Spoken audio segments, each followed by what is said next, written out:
aí, esse é o Sem Tempo, contando as melhores histórias. Hoje um vídeo muito especial para vocês, muito diferente mesmo.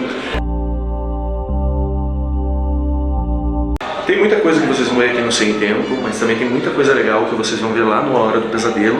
Esses dois vídeos vão ficar vinculados para vocês, além de coisas especiais.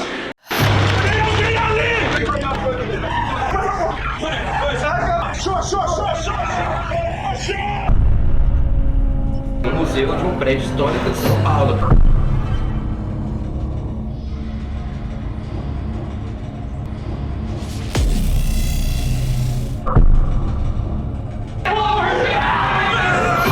Alguém tá infectado? Não, ninguém foi exposto. Calma. Calma, gente.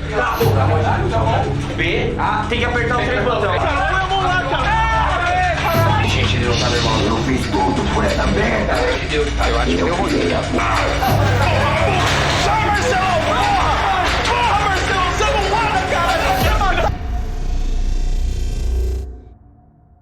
Para nós que gostamos muito do sobrenatural, do terror, do universo paranormal, isso aqui é uma experiência única. Quero muito recomendar para vocês que são de São Paulo, estão próximos a São Paulo ou que vão passar por São Paulo em qualquer momento para vir viver essa aventura aqui.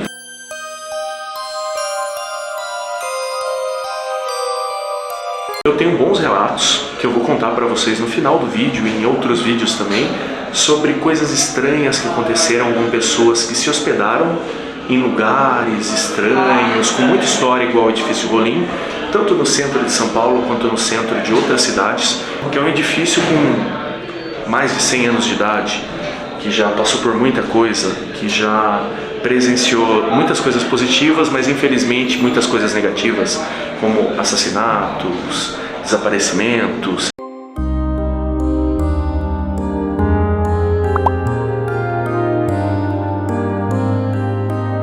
Espero que vocês gostem do vídeo de hoje. Assistam um vídeo lá do A Hora do Pesadelo. Se inscrevam lá também. E acompanhem tudo aqui que vocês vão curtir pra caramba.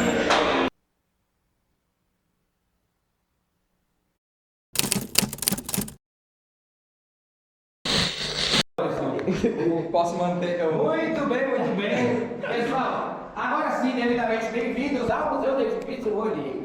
Prédio praticamente centenário de São Paulo. Foi construído em 1928 e projetado pelo arquiteto Hipólito Gustavo Pujol. Vocês conhecem? Não. Parceiraço. Não ouviram falar ninguém. Gente boa. Puta que pariu. Vou falar pra vocês aqui um pouquinho, porque esse cara é um dos maiores arquitetos de São Paulo. Projetou não só o Edifício Rolim, como prédios ilustres da nossa cidade, igual o prédio do Banco do Brasil. Vocês conhecem? É o FC Santander. A história do prédio é incrível, é fantástica a arquitetura, mas é aí que moram os casos que viveram, pessoas que infelizmente tiveram fins trágicos aqui. O prédio comportou um total de 19 mortes nos seus longos aí quase 100 anos, o que pra mim não é tanta coisa. 19 para 100 anos, vocês acham que é bastante coisa? É uma porcentagem assim, né? A porcentagem mas então, o que chama a atenção das pessoas não são quantas mortes, e sim como, já que os casos são praticamente cinematográficos, os casos que aconteceram aqui são bem bizarros.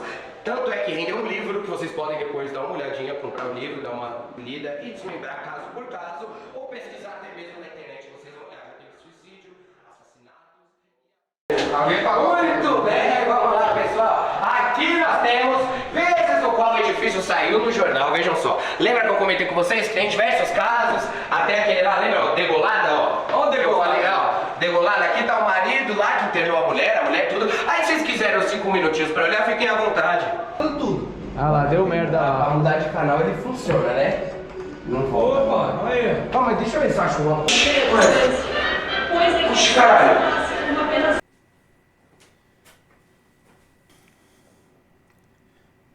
Em uma das minhas viagens para Minas Gerais a trabalho, para trabalhar no aeroporto de Confins, como de costume eu fiquei hospedado ali na cidadezinha de Lagoa Santa, que é bem próximo, bem tranquilo. Normalmente a gente utilizava um serviço de traslado, um transfer, entre o hotel e o aeroporto e o hotel.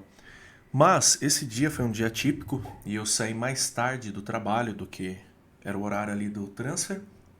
E então eu utilizei o serviço de táxi. E aí fiz amizade com esse taxista, com esse senhor. Muito do bem, uma pessoa muito gente boa, tranquilo. E aí a gente começou a conversar sobre da onde eu era, o que eu fazia. E ele também começou a contar a história dele e a história da família dele.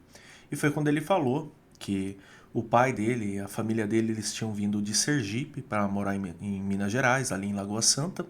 E o pai dele, a princípio, veio sozinho para se estabelecer em Belo Horizonte, tocar a vida ali, trabalhar com a construção civil e tudo mais, para depois buscar a família e morar ali, todos ali naquela região. Ele contou que o pai dele caiu num golpe, que é muito parecido inclusive com um golpe que o meu pai também caiu, daquela falsa promessa de falsos amigos, de falar, pode vir pra cá que eu vou te ajudar, você pode ficar aqui em casa, você pode ficar aqui, você pode ficar ali, vou te arranjar um emprego e tudo mais. Muitas pessoas passaram por isso, inclusive o meu pai passou por isso, só que meu pai passou por isso em Sorocaba.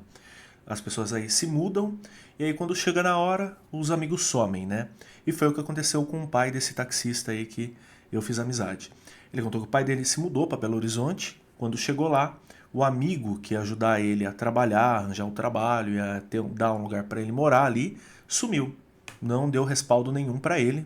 E ele teve que se virar com o que ele tinha ali no bolso e se virar também com trabalho, com moradia, onde ficar, com tudo. Mas ele era uma pessoa desenrolada, ele falou, já tô aqui, vou trabalhar, eu sei que tem trabalho, eu sei que tem isso, que tem aquilo. Foi atrás das pessoas que trabalhavam ali com construção civil, com obra e tudo. Conseguiu logo de cara já começar a trabalhar numa construção de um prédio ali, e as próprias pessoas da obra já indicaram para ele uma hospedaria mais barata, aquela coisa mais simples, sabe? Onde ele poderia pagar de uma maneira mais acessível. E como o dinheiro era curto, a grana estava ali na medida, ele optou por ir na indicação daquelas pessoas.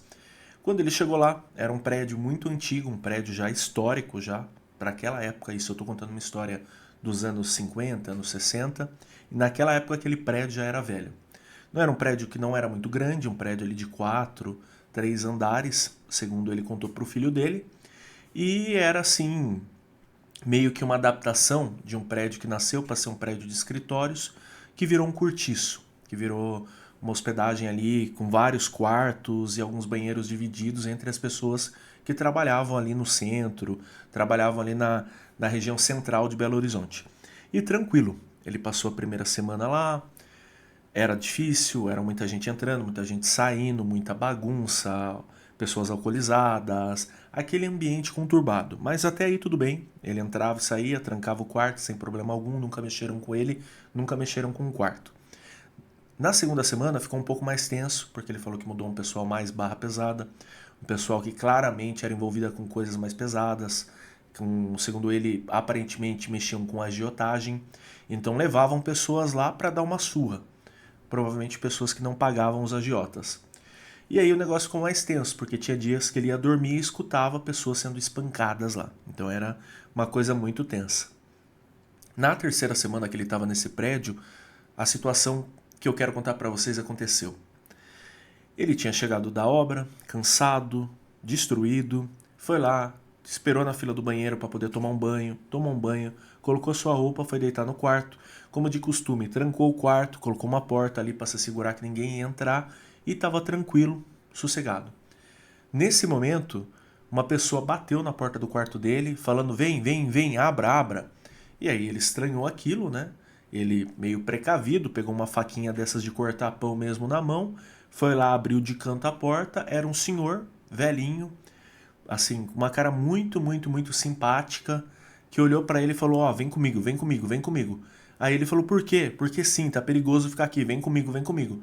Ele seguiu esse senhor pelos outros 2 andares acima do andar que ele morava, e eles entraram num lugar que era basicamente um escritório, uma parte administrativa ali dessa pousada, barra cortiço, e eles ficaram lá, sentados lá, durante um tempo, sem entender nada. E aquele senhor parado ali, quando ele ia falar, fazia só assim para ele, e ele ficava quieto. E eles ficaram quietinhos ali. Depois de um certo tempo que eles estavam ali, eles começaram a escutar ele no caso, né, o pai do taxista que me contou essa história, começou a escutar barulhos de uma confusão generalizada. E eram pessoas discutindo em voz alta, coisas sendo quebradas, arremessadas, um barulho muito tenso, barulho de treta mesmo, de briga. E até que então ele escutou o barulho de alguns tiros. E foram tiros seguidos de gritos e de pessoas desesperadas correndo para todo lado. Isso se passou. Depois de uma hora, 2 horinhas ali de muita confusão, a polícia chegou. E quando a polícia chegou, subiu até o último andar, pediu para ele sair. Ele saiu, né, aflito, tentando entender o que estava acontecendo. Aí, ao descendo as escadas ali, ele foi reparando que tinham pessoas falecidas, né, pessoas que foram assassinadas, mortas ali, tanto no andar dele quanto no andar superior. E a confusão só não tinha chegado no andar administrativo onde ele estava. E aí foi que ele se tocou que aquele senhor que chamou ele, que falou vem comigo, não estava do lado dele. Ele falou pro policial. Aí o policial, quando eu entrei na sala, só tinha você. Aí ele falou, não, um senhor mandou eu subir. O policial ficou preocupado, falou, vamos descer lá embaixo, eu já subo. Desceu, deixou ele com o pessoal da equipe, que estava ali fazendo a ocorrência e tudo mais. Subiu novamente com outra pessoa, ficou um tempo, voltou e falou, senhor, me descreva de novo como que era essa pessoa que estava com você, porque não tinha ninguém lá. E essa história ficou por aí. Então ele descobriu que realmente era o que ele imaginava, as pessoas envolvidas com coisas muito pesadas, com coisas estranhas, pessoas envolvidas com crime. Elas foram ali cobrar uma dívida e aquela discussão virou uma briga generalizada. As pessoas estavam armadas e meio que se mataram ali. Porém, ficou a pergunta no ar: quem era aquele senhor que tinha ajudado ele?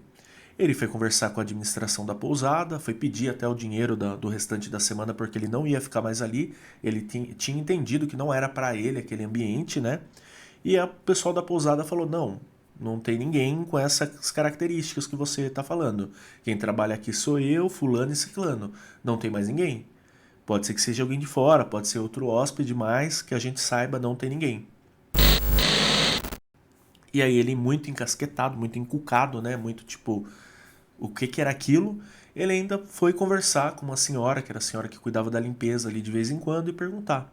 E aí ela falou que provavelmente ele foi ajudado pelo espírito, pelo fantasma de um senhor que tinha morrido ali de infarto há muitos anos atrás.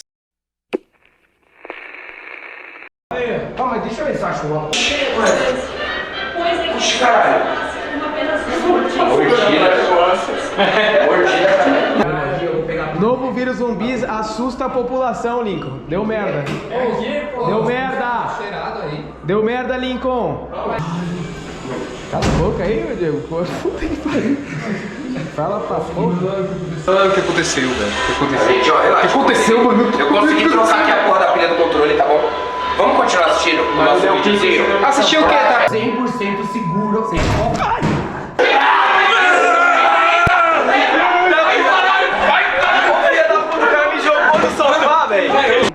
Caralho, o Lincoln deitou o cara na porrada, mano. Presta bem atenção. Símbolo do edifício Rolim. Toda vez que vê símbolo, a gente vai parar e vai coletar algum item que possa ajudar a gente lá na frente, entendeu? Tá bom. Esse é o símbolo. E agora, gente, eu preciso que vocês prestem muita atenção no que eu vou dizer. Galera...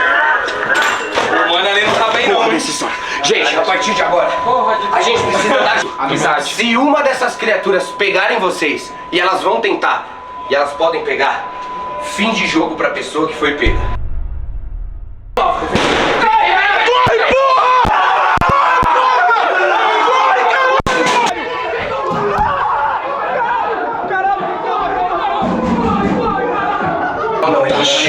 Caralho, ele não tá legal. Filma ele lá. Ele se machucou, porra. E ele deu um tiro na cara de alguém, porra.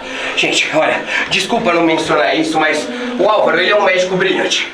Só que ele tem uns probleminhas aí. Ele tem problema, ele toma remédio controlado.